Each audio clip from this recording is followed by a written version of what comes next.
Bien, dice Juan 20:19. Hagámonos esta pregunta al leer los textos que vamos a leer. ¿En qué circunstancia estaban los discípulos?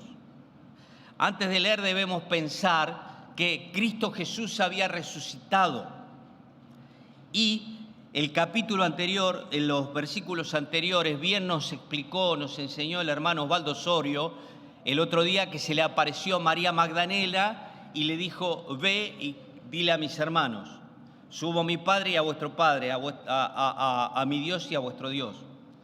Pero todavía a ellos no les había llegado el anuncio de Cristo resurrecto. No lo habían visto como lo había visto María. Entonces ellos tenían todavía un concepto de Cristo colgado en el madero y luego puesto en la tumba de José de Arimatea. ¿Se entiende? Todavía no habían visto a Cristo resucitado.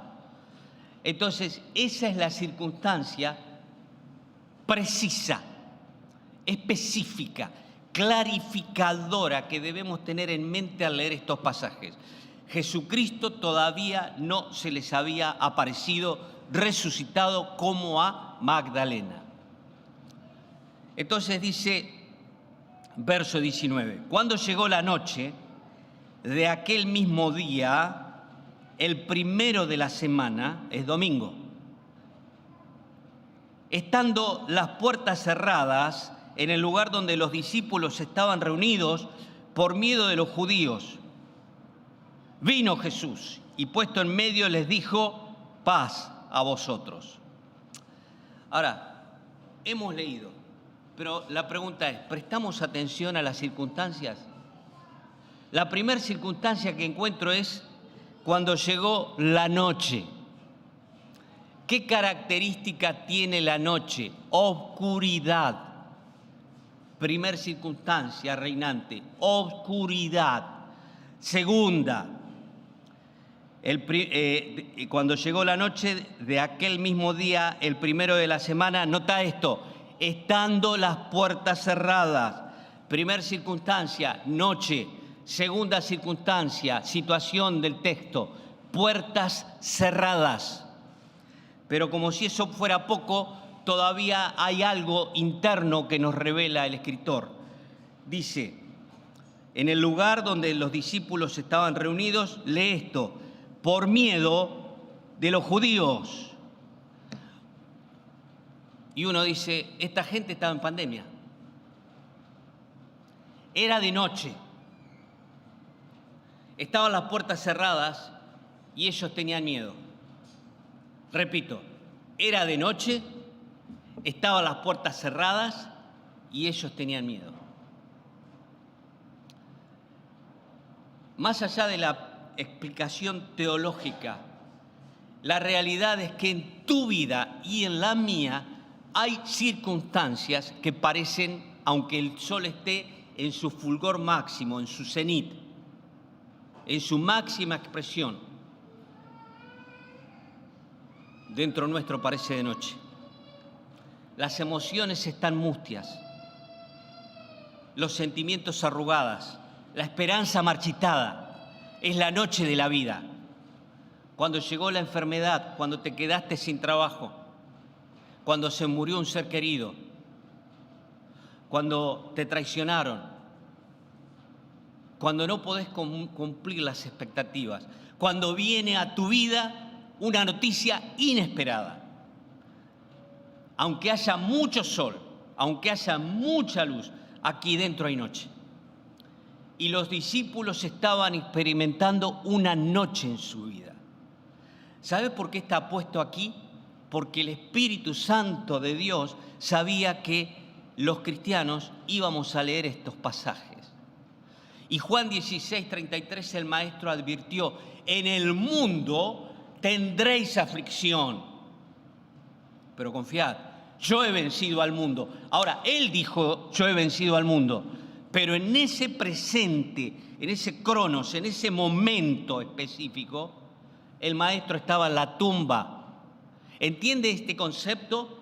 Él dijo, confiad, en el mundo tendréis aflicción, yo he vencido al mundo. Y en este momento ellos estaban experimentando el maestro en una tumba. Es una noche. ¿Qué caracteriza la noche? Ausencia de luz, oscuridad.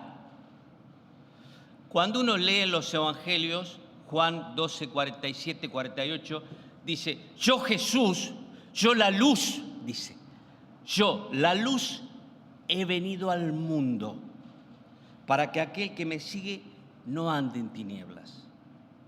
Yo la luz he venido al mundo. ¿Quién dijo en toda la historia de la humanidad, a excepción de Jesucristo, yo soy la luz? Absolutamente nadie. Jesucristo se intituló a sí mismo como la luz. ¿Qué hace la luz? Bien, la luz pone de manifiesto los elementos reinantes en el camino de la vida. Con luz podemos saber dónde avanzar. Sin luz nos perdemos y estamos dispuestos a sufrir graves accidentes. Si yo te invito a mi casa con las luces apagadas y te digo entra, seguramente vas a encontrar el primer desnivel, te vas a caer. Si me llevas a tu casa con luz apagada y me invitas, seguramente algo similar me va a suceder. ¿Qué hacemos? La oscuridad impide que veamos aquellas cosas con que nos podemos hacer daño, aquellos elementos físicos, y esquivarlos. Ahora, la luz que te encandila, te alumbra, pone de manifiesto, cuidado, una silla, cuidado un escalón, cuidado un reflector, y uno encuentra ubicación, encuentra seguridad, porque imagínate que te dicen, aquí está la silla, sentate, y está todo oscuro. Terminás con la cola en el suelo. Hay ciertas posibilidades de que pase eso. ¿Por qué? Porque le erraste al sillón, a la silla. La oscuridad nos vuelve ignorantes de lo que pasa en el futuro. Al contrario, la exposición de tus palabras alumbra, hace entender a los simples. Salmo 119. Ahora, tienes en tu poder, si tienes una Biblia, tienes una lumbrera que va a alumbrar los caminos de tu vida. Es tu responsabilidad usarla o chocarte con las vicisitudes de la vida. Mirá, dice la Biblia que era de noche. Qué feo es pasar por una noche, noche de tormento, noche de angustia, noche de soledad, noche de quebranto, y a veces amanece y sigue siendo de noche. Y es mediodía y sigue siendo de noche porque las expectativas no se cumplen y para ellos el maestro estaba en la tumba. Qué noche triste. Bien, pero no solo que era de noche, dice la Biblia que estaban las puertas cerradas. Busco empleo, no hay lugar para ti. Estoy orando por ti, quiero que seas mi pareja. No. Qué puerta cerrada, ¿no? Quiero encarar un emprendimiento, puertas cerradas. Qué feo es encontrar una puerta cerrada y quedarse afuera. Bueno, la Biblia habla de que hubo un momento que un hombre piadoso, Noé, predicó por 120 años, varios meses, y la gente se burlaba, hasta que la Biblia dice que Dios mismo cerró la puerta del arca. Y la gente, papás, mamás, bebés, familia entera arañando el arca, pero Dios la había cerrado. Cuando Dios dice basta, basta. Y hay puertas cerradas, pero para las puertas cerradas que tenés en tu vida, deseos sin cumplir, metas sin alcanzar, objetivos sin lograr, es una puerta cerrada. Pero si es la voluntad de Dios, Él tiene el poder para abrirla. Pero fíjate qué más dice, ¿no? dice que tenían miedo. La palabra miedo es fobia. De ahí hay más de 20 y algo de fobia. Agorafobia, miedo a lugares grandes. Descubrimos el otro día en la reunión de matrimonios que hay una fobia, gamofobia, por si los que no sabían, es miedo a casarse, es miedo a la responsabilidad, gamofobia. Hidrofobia es miedo al agua. Aracnofobia, miedo a las arañas, que una arañita peludita te camine por la espalda. Aracnofobia. Y hay 20 y tanto o 50 y tanto, no me acuerdo porque no es mi tema, de fobias, miedos. Hay gente que le tiene miedo a las agujas. Hay gente que le tiene miedo al dentista. Bueno, necrofobia, miedo a la muerte. O miedo a lo que tenga que ver con muertos. No pueden escuchar un cuento de muertos. Hay muchos miedos. Pero ellos tenían acá un miedo específico de los judíos. Los judíos estaban siendo sojuzgados por el Imperio Romano. El Imperio Romano tenía un edicto, no hay otro rey que César. Y en este momento, al líder, al maestro, lo habían crucificado y matado. ¿Qué estaban haciendo? Buscando a los seguidores. ¿Para qué? Para darle un ticket, para darle un plan, para darle un sueldo. No, para matarlos, porque querían erradicar el mensaje. Entonces estaban escondidos. Así que fíjate, de noche, puertas cerradas y con miedo. Es una situación que no se la deseo a nadie. Pero ¿por qué Dios permitió en su sabiduría que pasen ellos por esta circunstancia? Para que esta mañana puedas escuchar, que podamos gozarnos juntos en que la vida no se compone de miedo, de puertas cerradas y de oscuridad. Que cuando nos acercamos a Cristo hay respuesta para todas esas circunstancias y muchas más. Entonces, la condición, noche, oscuridad, puertas cerradas. Cuando uno va al libro de Isaías, no lo busquen, dice Isaías 45:2, he aquí yo iré delante de ti y romperé cerrojos. Hay puertas que Dios tiene el poder para abrirlas, una puerta laboral. Pero ¿sabés por qué no la abre? Porque quizá la querés abrir vos. En una ocasión un papá estaba mirando a su hijo en el jardín, que se esforzaba por levantar una piedra y se ponía. Vieron que los nenes, los chicos gesticulan y a veces son demasiado. Quería levantar la piedra y no podía. Y el padre se le acerca y le dice, ¿hiciste todo tu esfuerzo? Sí. ¿Usaste toda la ayuda que pudiste? Sí. No, le dice el padre, porque no me pediste ayuda a mí.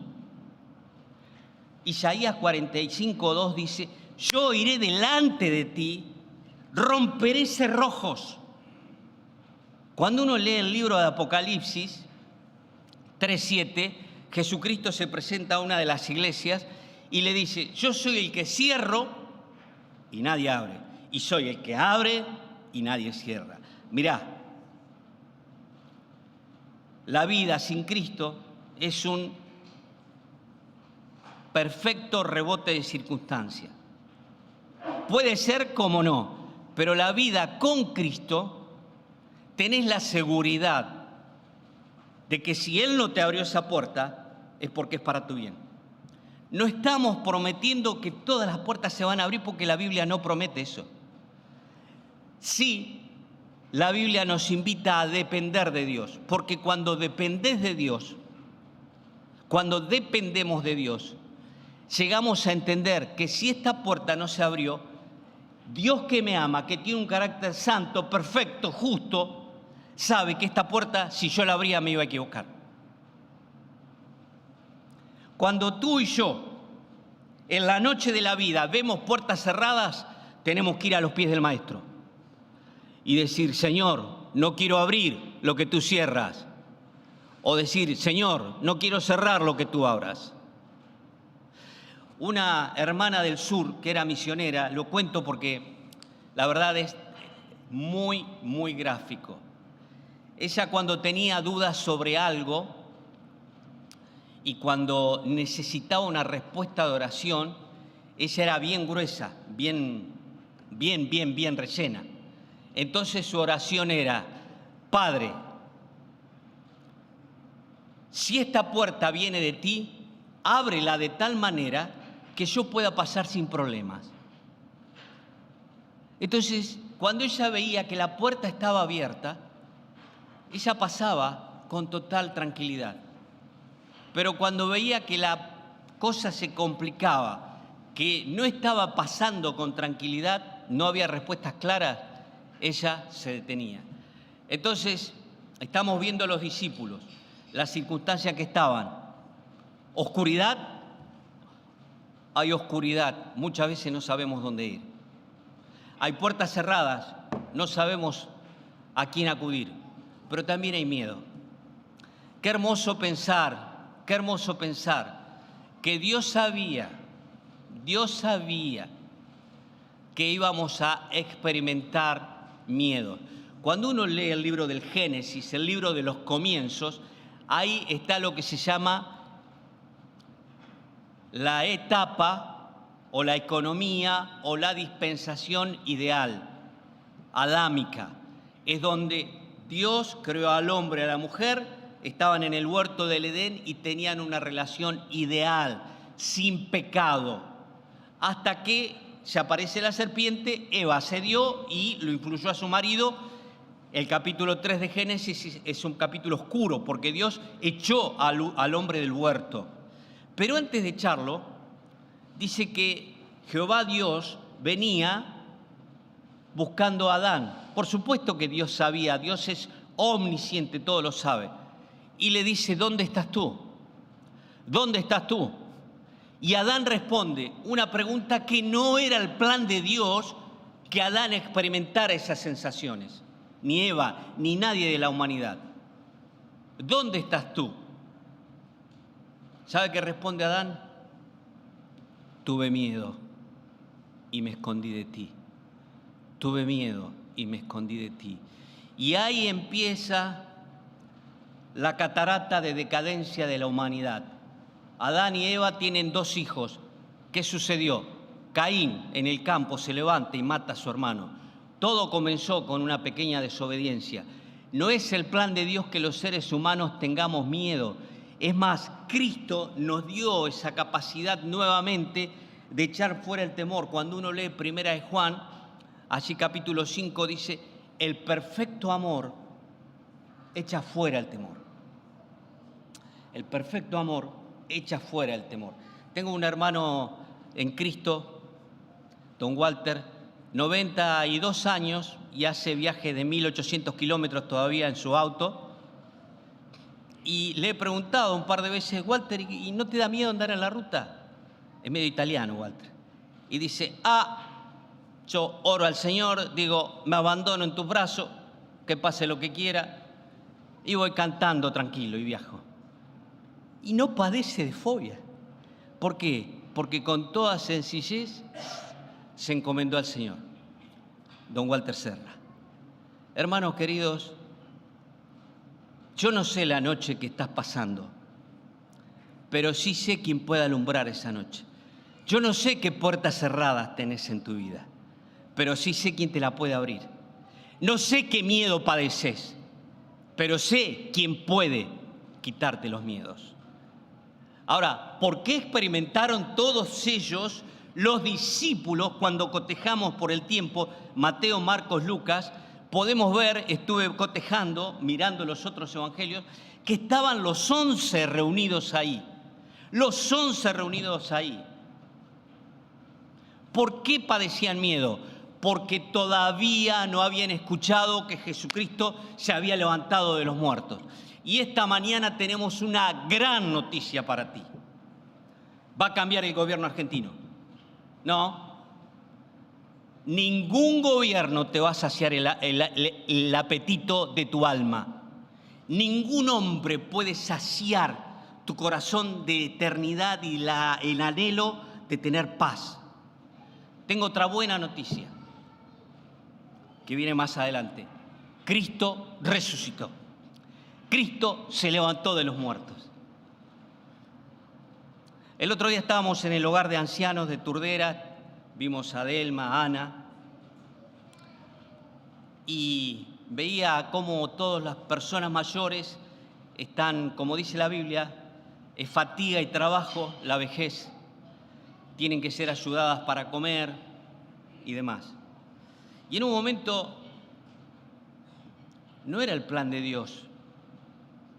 No era el plan de Dios que pasemos por enfermedades, que pasemos por miedos, que pasemos por soledad, que pasemos por angustia, que pasemos por temores, que pasemos por depresión, que pasemos por incertidumbre. No era el plan de Dios. Pero el hombre y la mujer en el huerto del Edén dijeron sí a lo que Dios dijo no. Y ahí se comenzó y se metió el primer pecado. Pecado es transgresión. Dios dijo, hasta aquí llegas, y el hombre y la mujer dijeron, no, voy más allá. Dios le dijo, de todo lo que hay en el huerto pueden comer, menos, suponete, tocar el piquito de la bandera. Pueden tocar todo acá, menos el piquito de la bandera. ¿Qué pasó? Bueno, el piquito de la bandera. Tenían todo lo demás, hermosas frutas enormes. ¿Se imaginan ver unas uvas del tamaño de la manzana? Eso va a volver a suceder en el reino milenial, donde el sol va a alumbrar 7 veces más, no quiero confundir, y la fotosíntesis va a acelerar el crecimiento de las verduras, las hortalizas, de las frutas, y vamos a tener racimos como de 1 metro y algo de alto. Es más, dice que va a ser tanta la producción ictícola, los peces, que las redes se van a llenar de peces. Eso está en el libro de Ezequiel, la profecía. Y se va a cumplir en el reino milenial cuando reina Cristo. Y sabes una cosa que aprendí hace poquito. La teocracia es el plan de gobierno de Dios. O sea, Dios gobernando a través de sus principios, de su palabra. ¿Sabes que en la teocracia no hay impuestos? Qué contento, ¿no? Cuando, ¡wow!, me asombré. No hay impuestos en el gobierno de Dios. Y es fabuloso porque la gente va a tener para disfrutar, pero todavía no está instaurado el reino de Dios. Tiene que aparecer el anticristo y tiene que suceder algunas cosas que están empezando a suceder. Por ejemplo, como dije anoche, Mateo 24:12, el amor de muchos en los últimos tiempos se enfriará, dijo Cristo.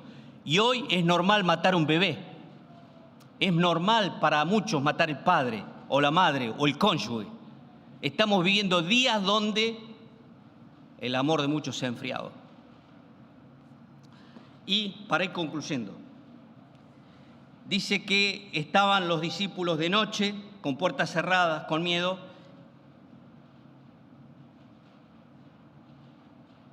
Vino Jesús y puesto en medio, les dijo, cobardes, miedosos, temerosos. No dice la Biblia eso. Aquí Él les dice, paz a vosotros. Y cuando uno coteja los relatos, dice la palabra de Dios que las puertas estaban cerradas. Y Jesucristo entra por las puertas cerradas. No se puede explicar con palabras humanas. Se debe comprender y discernir espiritualmente. Jesucristo, luego de la crucifixión, de la muerte, viene la resurrección. Él resucitó con un cuerpo glorificado. Esto es un cuerpo sin pecado. ¿Qué sabemos de este cuerpo? Que ese cuerpo vamos a tener luego de la muerte o que seamos arrebatados. Primera Tesalonicenses 4 dice, todos seremos transformados los que tenemos a Cristo. ¿Qué hizo Cristo? Comió y atravesó lo material como que si no estuviera. Sinceramente no tengo otra manera de explicarte. Él atravesó lo material, pasó por las paredes porque su cuerpo era glorificado y tiene la capacidad de comer. Esto parece una locura, pero las cosas espirituales se disciernen espiritualmente. Pero lo lindo es que en medio de la noche, en medio de las puertas cerradas, en medio del miedo, apareció Jesucristo vivo. Y esta mañana te tiene que aparecer Jesucristo a ti. Mirá, no te estoy diciendo vení, bautizate, vení a 7 miembros de esta iglesia. Tú puedes venir hasta los 158 años aquí y te vas a ir al infierno igual, porque la iglesia no salva. El que salva es el Salvador. ¿Cuándo salva el Salvador? Cuando tú reconoces que eres pecador, que eres pecadora, que no tienes en cuenta a Dios y que quieres llegar a Dios a tu manera. Mira, si hay un atributo del carácter del cielo, del carácter de Dios, es justicia. La palabra justicia es acorde a la medida. Si aquí en la tierra a un vehículo de familia no le ponemos la rueda de camión porque sabemos que va a funcionar, eso es algo injusto, fuera de la medida.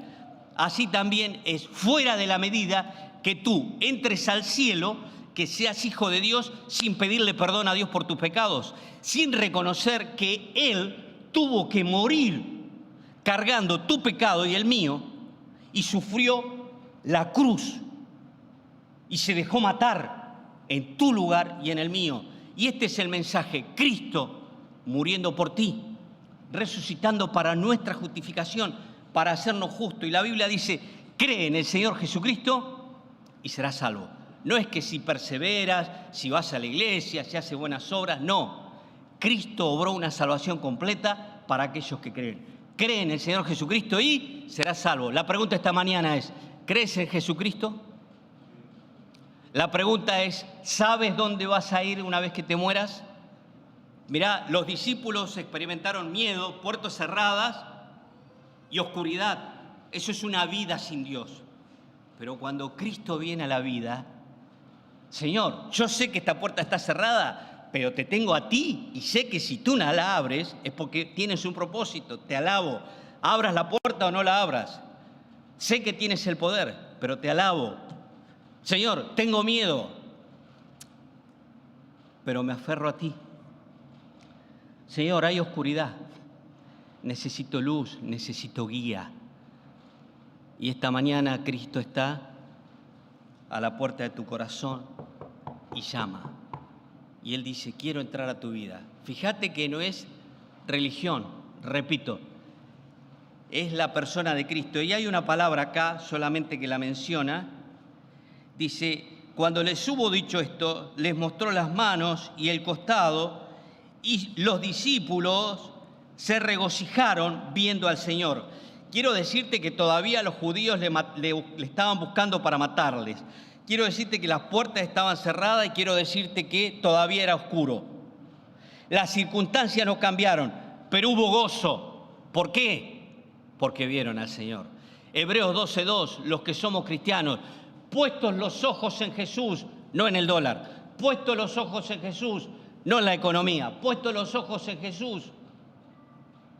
Tú tienes que levantar la mirada, empezar a leer la Biblia, a buscar tu Dios y confiar en Él para vivir una vida supernatural, por encima de la mediocridad que vive este mundo. Este mundo vive sin Dios, es libre pensante y así está. Más de 200 gobiernos mundiales no pueden resolver el problema del hambre, pero esta mañana estamos dándote la respuesta de aquel que resucitó de los muertos, aquel que vive. Cantamos un bello himno entre nosotros aquí, que lo escribió un poeta: yo soy el que vivo y muerto fui, y he aquí que vivo para siempre. Amén. El Cristo viviente quiere ser tu Cristo. Mirá, muchos de acá creemos en Sarmiento, Simón Bolívar, son personajes de la historia que existieron. Bien, Cristo fue alguien de la historia, pero el Cristo de los cristianos es un Cristo vivo y personal, y muchos podemos decir: yo hablé con Él esta mañana. Hace un rato estuve cantándole a Él. ¿Por qué? Porque está dentro mío. ¿Cristo está dentro tuyo? Y volvemos a la pregunta de Génesis. ¿Qué pasó cuando Adán desobedeció? Vino la voz de Dios y le dijo, ¿dónde estás tú? Y esta mañana Dios, a través de su palabra, te pregunta, ¿dónde estás tú? ¿Está tu nombre escrito en el libro de la vida por haber pedido perdón y por haber recibido a Cristo? ¿Dónde estás tú? Me vas a decir sentado. Bueno, hubo muchos que estuvieron acá sentados y si no recibieron a Cristo están en el infierno, porque no es salvo por estar en una iglesia o por hacer cosas buenas. Es salvo porque nuestra alma ha sido limpiada con la sangre de Cristo cuando le pedimos. Y acá muchos podemos responder, ¿dónde estás tú? Yo estoy anotado en el libro de la vida del Cordero. Yo soy hijo de Dios porque recibí a Cristo. Tengo salvación. Concluyendo, ¿tienes salvación? Seguro si te pregunto, ¿tienes días que son noches? Sí. ¿Tienes puertas cerradas? Sí. ¿Tienes miedo? Sí. Bueno, quiero decirte que así estuvieron los discípulos, pero estuvieron así hasta que vieron a Cristo. Entonces, hermano, si estás viendo las cosas mal, mira a Cristo. Las circunstancias no cambiaron, pero cambiaron el interior. El milagro del cristiano es que su interior está cambiado y canta cuando nadie más lo hace. Mártires en la historia de la humanidad terminaron cantando y fue un terrible testimonio para sus verdugos. Te invito a orar. No conozco tu vida, ni siquiera tu nombre, y los que nos están viendo en internet también. Pero quizás estás en una noche, un tiempo de oscuridad, o estás con puertas cerradas, no hay respuestas, o estás con miedo. Más de 300 veces aparece en la Biblia esta expresión, no temas. ¿Por qué crees que el Creador puso esa expresión, no temas? Porque vos y yo vamos a tener miedo, pero aferrado a Él, no tememos. El salmista ya decía en el Salmo 61, llévame a la roca que es más alta que yo. Cristo se intituló como la roca eterna de los siglos. Aferrados a Cristo, viene el huracán, viene el viento, vienen las tormentas de la vida, viene la oscuridad, pero estamos firmes. Salmo 125:1, los que confían en Jehová son como el monte de Sión, firme, que no se mueve, aunque pase la tormenta. ¿Quiere ser de aquellos que tienen un fundamento en su vida o que van caminando sobre el chicle que se mueve todo, sobre gelatina? Cristo es la roca y Cristo quiere ser tu Salvador. ¿Cuándo va a ser tu Salvador? Cuando le pidas. Así que te invito a pedirle en este momento, si reconoces que eres pecador, que eres pecadora, si reconoces y entiendes que no va a entrar nadie con pecado al cielo, decirle, Dios, confieso mi pecado. Dios te está escuchando, Él ve cada latido de tu corazón, escucha, percibe, sabe tus pensamientos. La Biblia dice que tú y yo somos pecadores y el pecado no puede entrar al cielo santo limpio. Por lo tanto, la sangre de Cristo es lo único que puede limpiarte. Dile ahí donde estás, Dios, reconozco que soy pecador, que soy pecadora. Dios, te pido perdón por mis pecados. Perdóname mis pecados, oh Dios. Jesucristo, límpiame con tu sangre. Creo en ti. No quiero vivir en temor. Ayúdame a confiar en las puertas que se van a abrir, a esperar. Y ayúdame en medio de la oscuridad que la luz de tu palabra me guíe. Pero principalmente te pido perdón, te pido salvación, querido Dios. Ven a mi corazón, Señor Jesús. Sálvame, sálvame. En nombre de Jesús. Amén.